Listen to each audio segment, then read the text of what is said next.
Hello everyone, welcome to my channel Cine Master.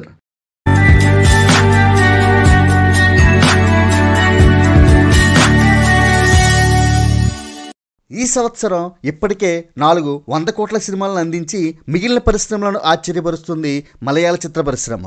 ఒకప్పుడు మలయాళ సినిమాలంటే శృంగార సినిమాలు మాత్రమే అనుకునే స్థితి నుంచి కరోనా పుణ్యమాని ఓటీటీలో రిలీజ్ అయిన సినిమాల వలన మలయాళ సినిమాల సత్తా ఏంటో ప్రపంచానికి తెలిసింది. ఇండియా వ్యాప్తంగా ప్రేక్షకులందరూ ఈ మలయాళ సినిమాల కోసం ఎదురు చూస్తున్నారు అంటే పరిస్థితి ఎలా ఉందో అర్థం చేసుకోవచ్చు.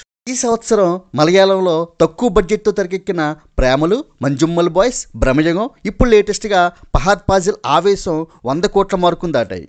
100 కోట్ల గొప్పే ఉంది, మన తెలుగు సినిమాలు 100 కోట్లు కొల్లగొడుతున్నాయి కదా అనుకోవద్దు. ఇక్కడ బడ్జెట్ రాబడి లెక్కలు వేసుకుంటే మిగిలిన వుడ్లన్నీ ఈ మల్లు వుడ్ ముందు దిగదొడిపాయి.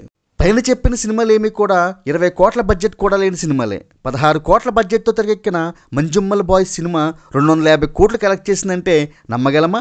స్టార్లు ఎవరూ లేని ఈ సినిమా స్టార్లు ఎవరికి అందని ఇండస్ట్రీ రికార్డ్ని క్రియేట్ చేసింది. అసలు ఈ మలయాళ సినిమాల సక్సెస్ సీక్రెట్ ఏంటో చూద్దాం. తన కెరీర్లోనే మొట్టమొదటిసారిగా ఆవేశం సినిమాతో 100 కోట్ల మార్కును అందుకున్న ఫహద్ ఫాజిల్ ఒక ఇంటర్వ్యూలో మాట్లాడుతూ మలయాళ సినిమాల సక్సెస్కి కారణం కంటెంట్ భిన్నంగా ఉండడం, మా ప్రేక్షకులు కొత్త కథలను చూసేందుకు థియేటర్లకు వస్తారని, దానికి తగ్గట్టే మా దర్శక నిర్మాతలు సహజత్వంతో కూడిన కొత్త తరహా కథలను అందిస్తున్నారని చెప్పాడు.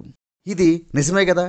మలయాళ సినిమాల్లో మనకి ఎక్కడ స్టార్లు కనిపించరు, స్టార్లో ఉన్న హీరోయిజం కనిపించదు, పాత్ర మాత్రమే కనిపిస్తుంది. స్టార్ హీరోకి తన పాత్ర నచ్చితే చాలు, హీరోయిజం కోసం కూడా ఆలోచించరు, ప్రయోగాలకి వెనకాడరు. మమ్ముట్టి లాంటి స్టార్ హీరో కాదల్ది కోర్ లాంటి సినిమాలో స్వలింగ సంపర్కుడిగా నటించడమే కాకుండా స్వయంగా నిర్మించి బ్లాక్ బస్టర్ కొట్టాడు. అంతా బ్లాక్ అండ్ వైట్లో తీసిన బ్రహ్మయుగంలో ముసలిదీయంగా నెగిటివ్ క్యారెక్టర్లో కనిపించాడు. ఇంకా మరో స్టార్ హీరో మోహన్ లాల్ అయితే అంతా కోర్టు డ్రామాతో తెరకెక్కిన నెరు సినిమాలో ఏ హీరోయిజం లేని లాయర్ పాత్రలో కనిపించాడు. అదే మన తెలుగు స్టార్ హీరోల్ని మనం ఈ పాత్రలో ఊహించుకోగలమా?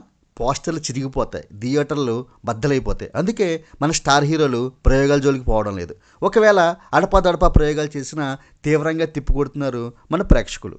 మనం హీరో చనిపోతేనే భరించలేం, విషాదాంతాలు తట్టుకోలేం. ఇద్దరు స్టార్ హీరోలు ఒక సినిమాలో నటిస్తేనే ఎవరి పాత్ర ఎక్కువ ఎవరి పాత్ర తక్కువ అని కోడిగుడ్డు మీద ఈకలు పీకుతూ లెక్కలేసుకుంటాం. మరి మనకి కొత్త కథలు ఎలా పుడతాయి, కొత్త సినిమాలు ఎలా వస్తాయి? మనకు ఇద్దరు స్టార్ హీరోలు కలిసి నటిస్తే ఎన్నో లెక్కలేసుకోవాలి. కానీ మలయాళంలో కథ నచ్చితే 4-5 హీరోలు కూడా కలిసి నటిస్తారు, హీరోలుగా కాదు, కథలో పాత్రలుగా.